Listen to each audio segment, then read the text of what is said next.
Jesse Waters is the face of Fox News. My 30-something son tells me, and he's right, and he's got a fabulous new book out. I want to say, this is entertaining as can be.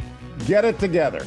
Troubling Tales from the Liberal Fringe. I got to tell you, I am loving Get It Together.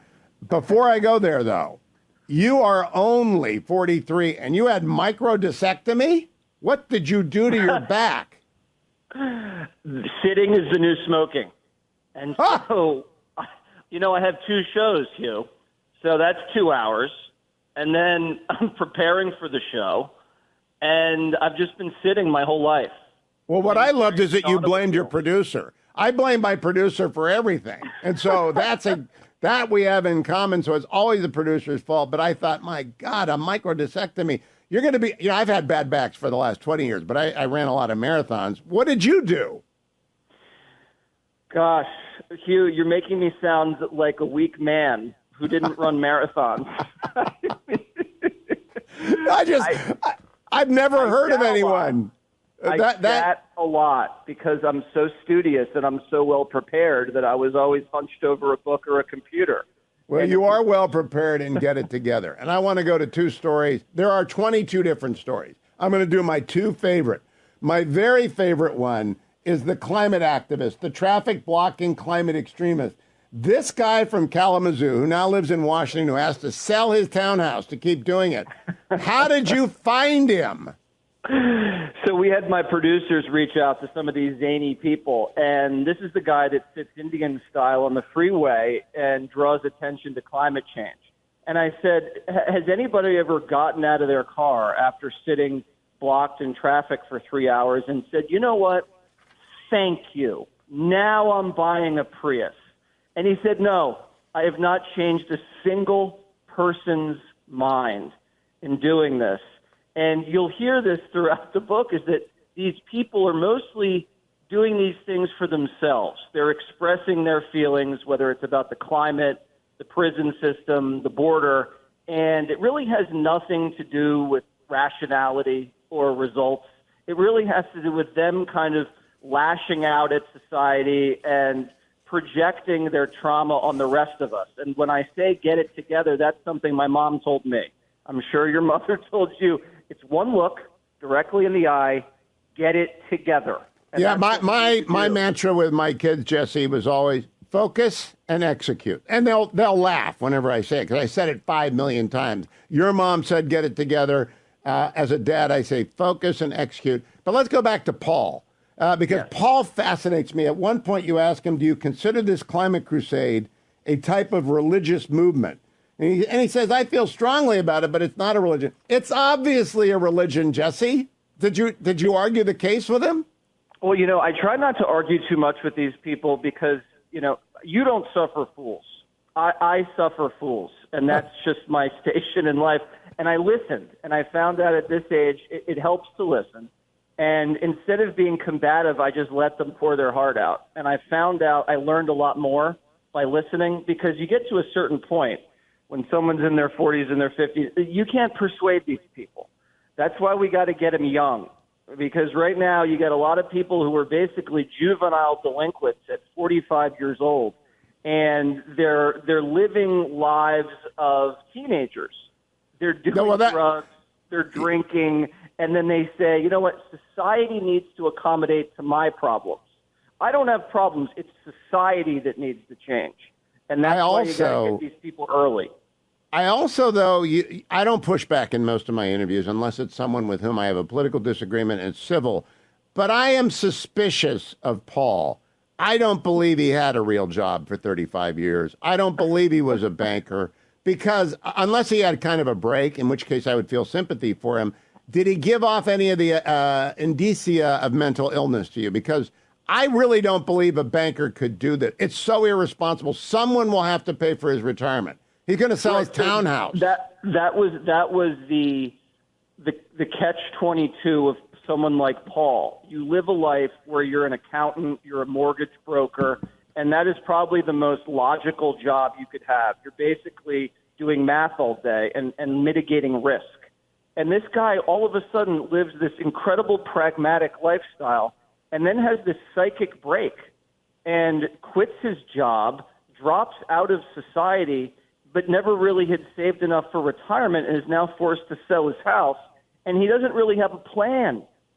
And this is what you find with these people is that they are having a hard time living their own truth because it doesn't make any sense. Well, Get It Together's got a bunch of them. Let me turn to the second one because I want to get to a couple of questions related to it. Second one is our University of Toronto professor, Joe Caron. And you say, quote, I'm convinced that Joe the plumber, now deceased, is smarter than Joe the professor. So am I. What do you think he's doing to his students? In the introduction, you write, sociopathic parents are creating a strange generation. I'm blaming a lot of the college professors, too. Do you? I think the root cause of a lot of these, and I call them borderline personality disorders, you call it a mental illness, it's very similar. It really does begin at the home, and then it's laundered through the university system. You basically have dysfunctional parents who then send their children off to dysfunctional universities where college professors kind of work out their own issues on these kids, and then you spit out at age 22 people with really, really, really problematic lifestyles, and they think they're justified. So this is a guy who I think lost his faith in God at Yale Divinity School. Yes. He became an atheist at Yale Divinity School, ended up, I think, divorcing his wife and marrying a women's study professor, and then leaving for Canada and advocates for open borders all over the world. Yeah, it's so absurd that the university, I think he taught at Princeton too. I don't have that in my notes, but I think I recall he taught at Princeton. And then he goes up to the University of Toronto, and he's an open borders guy, and he does not apparently understand sovereignty, Jesse. Do you find that these people who are allegedly quite smart fail to grasp very basic concepts, like we can't actually have open borders, or fentanyl will fall into our country like a wave, like the tsunami that hit Sri Lanka? A lot of these people are snobs. These are intellectual snobs who are social climbers, and they want to appear to be smart. And in trying to appear to be smart, they do and say the dumbest things in the world. We talked about this on The Five yesterday. You have a Supreme Court nominee who can't define what a woman is. You have a Harvard president who doesn't understand saying death to the Jews is harassment. You have politicians who say walls don't work, or public health officials that think closing schools for 2 years are greater, corporate CEOs that want to trade our factories for fentanyl, and they claim to be the elite. And the rest of the country's looking at them, and we're saying, we're not bitter. You guys are just stupid, and you're destroying the country. And when you look at someone like Paul, who can't really even back up his arguments, I say, Paul, what if a guy crosses the border illegally, comes here, has a DUI, almost kills someone? Should he be deported? And he says no. And so you go through these laundry list of examples, and they don't do hypotheticals. All they do is theory. And all theory. You issue a hypothetical, they can't handle it because they don't live in a concrete world. They live in a fantasy land. And what it turned out with him was he was sexually abused in the Catholic Church at a very early age and held this deep animosity towards institutions that weren't able to protect him as a young child. And in order to kind of reconcile that, he said, I'm going to tear all the institutions down, right? I'm going to tear the border down. I'm going to tear the government down. I'm going to tear the police system down. And I'm just going to rip everything apart. No borders, no law and order. And that's my way of getting back at the institution that failed to protect me. It is tragic. It is compelling. And it's not alone. There are others. I got one last question for you. I don't know. I didn't see The Five yesterday, which I think, by the way, no offense intended to anyone or to the Waters Report, anything else, to Sean, who's been my friend forever. The Five is the best show on television. And it's the best show on television because it moves fast and it's funny.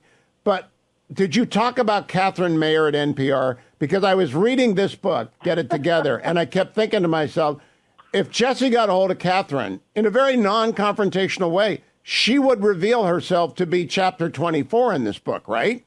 Yeah, so these people, you find out, are narcissists. And most of these people on the fringe are narcissists. And if you invite them on television, they don't want to do it because it's 5 minutes live. They can't handle it. But if you say, hey, Catherine, I'd like to do a 4-hour interview about your life, and it's for a book project, and it's not going to be for television, they will come on and they will pour their heart and souls out and tell me their deepest, darkest secrets. And what you find out about someone like Catherine, I mean, look at her resume. It is probably the most radical resume, Atlantic Council, State Department, Wikipedia. And you go through her social media profile, and it's to the left of leftists. She actually criticized Hillary Clinton for not being woke enough because she didn't like the way Hillary said boys and girls, because she didn't think that was gender inclusive enough.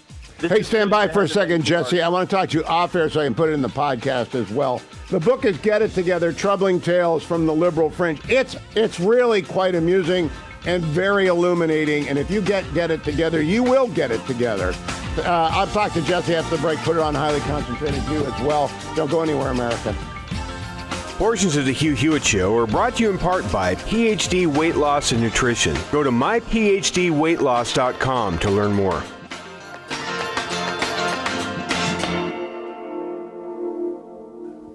I am back with Jesse Waters. Jesse, I've been doing this since 1990. I've interviewed probably 30,000 people, and I've done some long interviews. I've never done a 4-hour interview. I did Richard Dreyfuss for 3 hours because my patience wears out.